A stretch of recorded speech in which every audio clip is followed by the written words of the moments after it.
France 24. Joseph Kabila a prêté serment ce lundi. Le président sortant a été réélu avec près de 49% des suffrages. Un scrutin marqué par des fraudes. Le principal rival de Joseph Kabila, Étienne Tshisekedi, revendique également la victoire. Il a assuré qu'il prêterait serment ce vendredi. Alors, quelle légitimité aujourd'hui pour Joseph Kabila? La cohésion de la République démocratique du Congo est-elle menacée? On va en parler ce soir avec nos invités. Je vous les présente tout de suite. Lambert Mende, bonsoir monsieur. Vous êtes le ministre de la Communication et des Médias en RDC, en République démocratique du Congo. Dans la deuxième partie, nous serons avec Félix Tshisekedi, qui est membre du Parti de l'Union pour la démocratie et le progrès social, l'UPDS, et qui est le fils d'Étienne Tshisekedi. Alors Lambert Mende, tout de suite une question. Vous avez refusé ce soir de débattre avec lui face à face. Pourquoi ? Parce que c'est une question de dignité, parce que lorsque vous avez un parti politique dont le fondateur peut déclarer de notre président de la République qu'on le lui amène ligoté, je me demande bien ce qu'on peut faire d'un simple ministre comme moi. Donc il s'agit pour moi d'une position de principe. Je les considère comme des gens qui ont des méthodes que nous n'approuvons pas, plutôt à la limite du terrorisme, et je ne débat pas avec ces gens-là. Voilà, donc Félix Tshisekedi qui sera avec nous dans la deuxième partie de ce débat. Avec nous également sur ce plateau, Christophe Boisbouvier. Bonsoir Christophe. Oui, bonsoir, vous travaillez à Radio France Internationale, vous êtes un grand spécialiste de l'Afrique. Avec nous également Mathieu Mabin qui est grand reporter à France 24. Et Mathieu qui revient donc de Kinshasa où il a suivi pour nous cette élection présidentielle et ses législatives. Avant de commencer ce débat, on va justement partir à Kinshasa où on retrouve Kamanda Wakamanda Muzembe qui est le correspondant donc, de Radio France Internationale. Est-ce que vous pouvez nous expliquer comment s'est passée cette journée à Kinshasa où Joseph Kabila donc prêtait serment? Kinshasa, on le rappelle, où l'on soutient majoritairement Étienne Tshisekedi. Il faut dire que la journée était calme, la ville était sous haute surveillance policière, mais les kabilistes ne se sont pas privés d'aller donc assister à la prestation de serment du président Joseph Kabila. Et après cette prestation de serment, des réjouissances populaires ont été organisées en plusieurs endroits de Kinshasa. Il y a par exemple les ressortissants de Kabambare, comté d'origine de la mère du président Kabila, qui se sont retrouvés autour de la présidente donc, de la fondation Jafari pour célébrer l'événement. On peut dire quand même que la ville n'a pas connu beaucoup de turbulences aujourd'hui. C'est une journée tout à fait calme. Mais ce soir, la police a dispersé, donc a délogé les femmes de l'UDPS ou les femmes de l'opposition qui avaient décidé d'organiser un sit-in devant l'ambassade des États-Unis. Ces femmes réclamaient le soutien des États-Unis au candidat Étienne Tshisekedi qui s'est autoproclamé président de la République et donc parce qu'ayant estimé que c'est lui qui a gagné, qui a remporté les élections. Je peux dire que jusqu'en ce moment, la ville ne connaît pas d'autre ambiance que la fête que les kabilistes organisent là où on peut bien les trouver. Merci beaucoup Kamanda Wakamanda Muzembe avec nous en direct de Kinshasa. Alors Lambert Mende, tout d'abord ma première question, est-ce que vous reconnaissez que l'élection de Joseph Kabila est contestée et contestable aujourd'hui? L'élection de Joseph Kabila n'est contestée par personne, je m'étonne que vous disiez cela. Nous savons qu'il y a eu des dysfonctionnements, on a parlé d'irrégularité, mais tous les observateurs qui disent cela ne remettent nullement en cause. Ils disent que ces irrégularités ne sont pas de nature à remettre en cause l'ordre de proclamation, c'est-à-dire la victoire de Joseph Kabila. Je pense qu'on a vite fait de passer du constat d'irrégularité au fait que l'on contesterait l'élection de Kabila. Personne, même pas le centre Carter, ne conteste l'élection de Kabila, la victoire de Kabila. Alors, il y a quand même des zones où cette élection a été particulièrement contestée. Je pense notamment au Katanga, où dans certains bureaux de vote, Joseph Kabila a remporté 100% des suffrages. Est-ce qu'on peut imaginer, parce que même le président Kabila a fait part d'irrégularités, que l'élection puisse être rejouée dans certaines circonscriptions? Ce n'est pas de cela qu'il parlait. Les 100% au Katanga sont tout à fait explicables dans la mesure où, pour des raisons justement de dysfonctionnement, la Commission a, en dernière minute, autorisé ses représentants au niveau local à accepter de faire voter quiconque détenait une carte d'électeur, mais se trouvait trop loin du lieu où son nom était repris. Il y a des gens qui devaient faire 60 kilomètres et ce fait a fait qu'on ouvrait des listes supplémentaires qui devaient être vérifiées et vous pouviez trouver des dépassements de 110, 115% sans qu'il y ait eu fraude. Donc pas question de refaire l'élection dans certaines circonscriptions où des fraudes ont été reconnues. Hein. La décision de refaire des élections ne peut être prise que par le juge du contentieux électoral, la Cour suprême de justice. Or, malheureusement, personne, pas même M. Tshisekedi, n'a pensé à articuler une revendication devant le juge du contentieux électoral. Comme le juge ne peut pas se saisir, le juge est saisi, le juge a tranché sur les pièces qu'il avait à sa disposition, c'est-à-dire un dossier vide, et a donc confirmé les résultats de la CENI. Christophe Boisbouvier, comment Joseph Kabila va faire pour gouverner alors que sa légitimité est aujourd'hui contestée? Est-ce que ça va être difficile pour lui? Et est-ce qu'on peut dire que sa légitimité est contestée? Je crois que ça dépend. C'est trop tôt pour répondre. Je crois qu'il faut attendre déjà les rendez-vous qui viennent, notamment le rendez-vous politique de vendredi, puisque je crois que vous l'avez déjà dit, côté de Tshisekedi, on veut faire une prestation de serment parallèle vendredi au Stade des Martyrs. Il va falloir voir comment l'UDPS va s'organiser pour tenter de faire cette manifestation, comment les autorités vont réagir, est-ce qu'elles vont laisser faire ou est-ce qu'elles vont s'y opposer. Donc attendons déjà la fin du bras de fer actuel entre Joseph Kabila et Étienne Tshisekedi pour dire comment ensuite on pourra gouverner ce pays.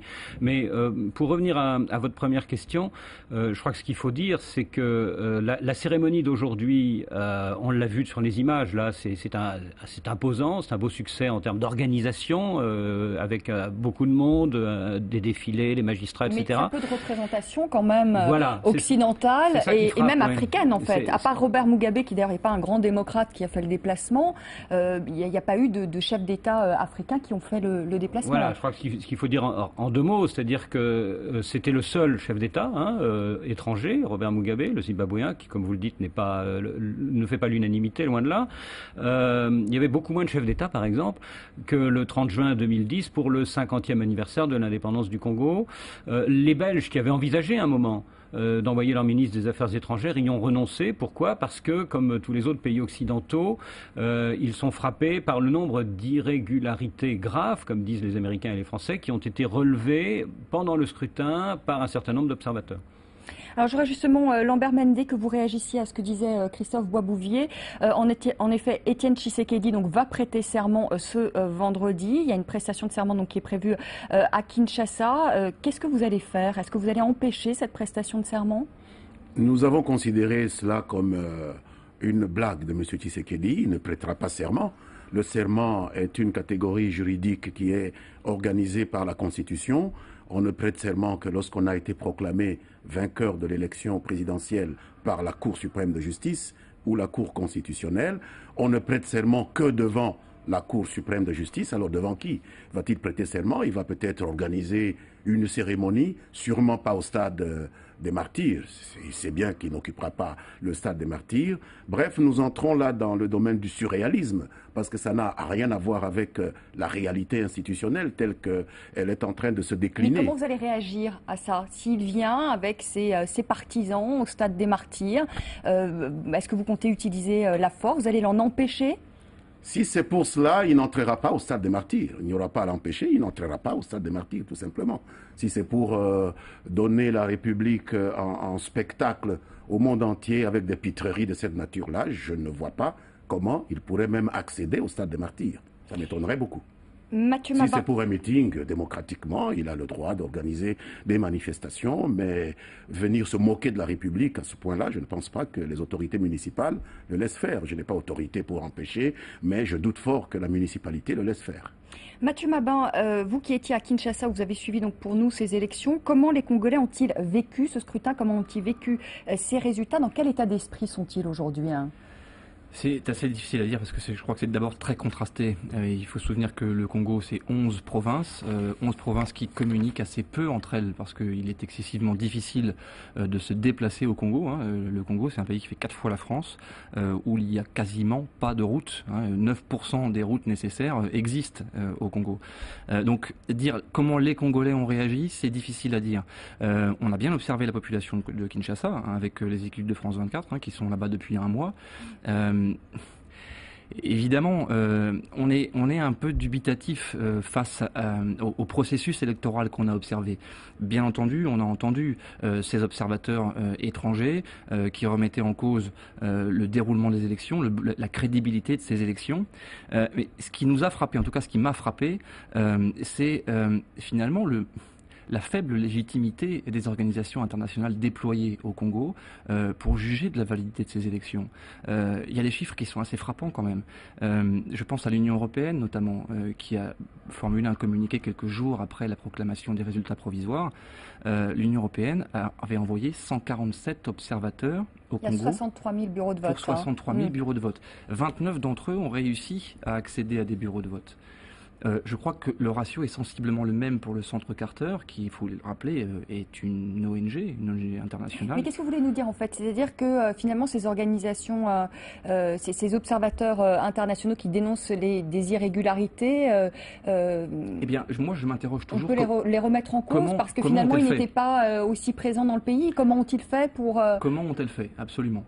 Il y a un contraste assez frappant entre les moyens mis en œuvre par l'Union européenne en 2006 pour les premières élections de ce pays, toute jeune démocratie, hein, on en est au 2e scrutin de l'histoire du Congo. Il y a un décalage important entre les moyens mis en œuvre par l'Union européenne en 2006, moyens humains et financiers, et ce qui a été accordé cette année.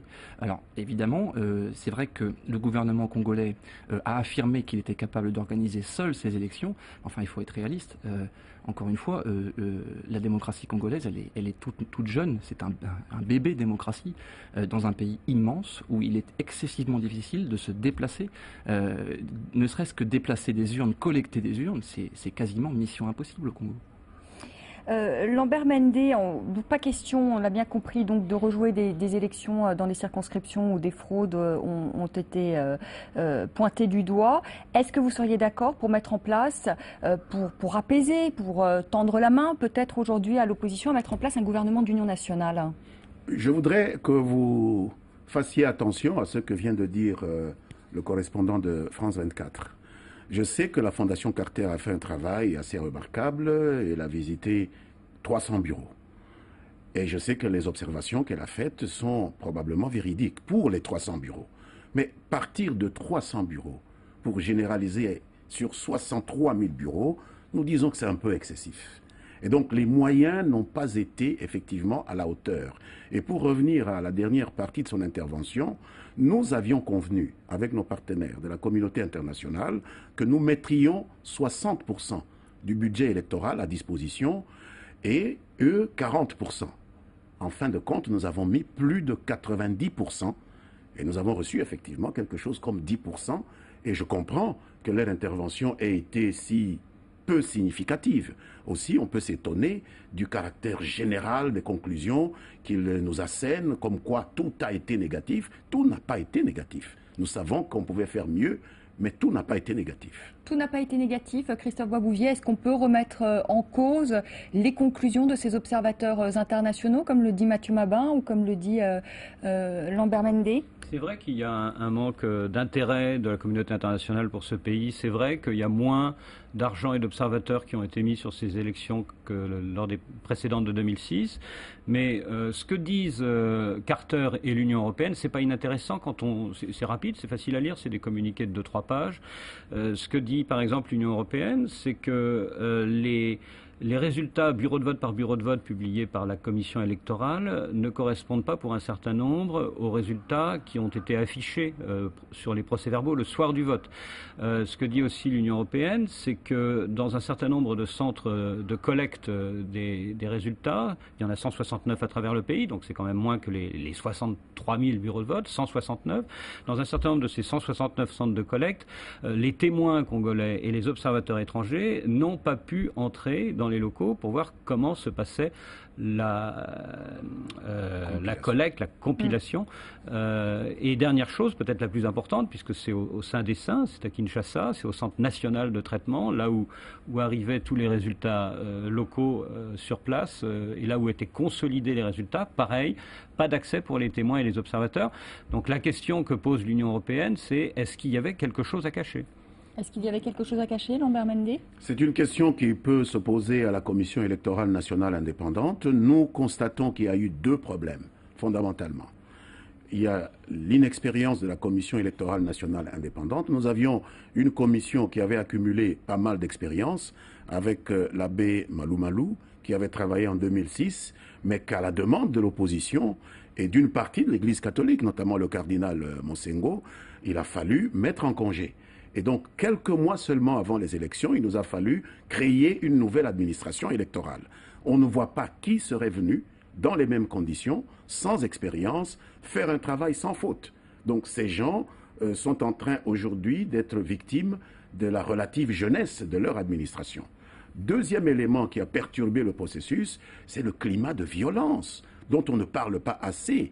J'ai lu une interview du professeur Jean-Claude Willam, un universitaire belge très respecté, qui insiste sur le silence que l'on fait par rapport aux violences provoquées par l'opposition et qui ont provoqué plus de 7 morts entre Mbuji-Mayi, Kananga et Kinshasa et dont personne ne parle. Cette atmosphère de violence n'a pas permis que certains bureaux puissent faire aboutir même les bulletins de vote dans les centres de compilation, d'où les 1 300 000 votes qui ont disparu du fait des violences. Donc, c'est les deux éléments qui, à mon avis, justifient plus que les fraudes qui peuvent exister, mais plus que les fraudes, ce sont ces éléments-là qui sont constitutifs des irrégularités dont on parle et qui ont été réelles à certains endroits. Christophe Boisbouvier, les violences ont été aussi à l'origine de ces problèmes, des violences peut-être qui ne viennent pas d'ailleurs que du camp de M. Tshisekedi. Oui, il y a violence, il y a pression, il y a intimidation. Il y a eu en effet, comme le dit Monsieur le ministre Lambert Mende, il y a eu des violences dans les fiefs d'Étienne Tshisekedi, dans le Kasaï, qui n'ont pas facilité les opérations de vote, c'est évident. Il y a eu aussi sans doute des pressions et des intimidations de l'autre côté, Joseph Kabila. Il y a quand même des choses extraordinaires dans les résultats officiels de la commission électorale. Il y a une circonscription de 268 000 habitants dans le nord du Katanga, où 100% des 268 000 votants ont voté Kabila. C'est-à-dire qu'il n'y a pas un seul de ces 270 000 habitants qui a voté pour l'un des 10 autres candidats. On peut se poser des questions. On peut se poser des questions. Une dernière question, Monsieur le ministre. Je vous la repose là parce que vous n'y avez pas répondu. En signe d'apaisement, tendre la main à l'opposition, est-ce que vous êtes prêt demain à un gouvernement d'union nationale? Deux choses. D'abord, la famille politique du président, la majorité présidentielle l'a invité avec beaucoup d'insistance à tendre la main à toutes les autres forces, celles qui n'ont pas gagné. Et lui-même, le président, y a répondu aujourd'hui, à notre grand bonheur, en annonçant qu'il restait ouvert à toutes les autres forces politiques parce qu'il se considérait, je le cite un peu de mémoire, comme le président de tous les Congolais, aussi bien de ceux qui avaient voté pour lui que de ceux qui n'avaient pas su convaincre et qui donc n'ont pas voté pour lui. Je pense que c'est une base de départ et le président nous a déjà prouvé dans un passé pas très éloigné qu'il était capable de travailler avec ses adversaires. Souvenez-vous des épisodes de Jean-Pierre Bemba qui avait fait la guerre contre lui, mais avec lequel il a travaillé dans le régime 1+4. Je ne pense pas que Tshisekedi soit dans la même position. Tshisekedi n'a jamais porté les armes contre Kabila. Il est un peu excessif. Il a des discours un peu grossiers. Mais je pense qu'il est possible, s'il le veut, parce qu'il faut être deux pour amorcer une collaboration. Vous êtes ouvert à le une président l'a dit. Collaboration avec Étienne Tshisekedi. Le président l'a dit. Il est ouvert à tous ceux qui veulent se joindre à son leadership pour mener le Congo vers son développement. Merci beaucoup Lambert Mende, Monsieur le ministre. Merci beaucoup d'être venu sur le plateau de France 24. On va recevoir donc dans un instant Félix Tshisekedi qui est le fils d'Étienne Tshisekedi. Et nous sommes toujours avec Christophe Boisbouvier de RFI et Mathieu Mabin de France 24. À tout de suite.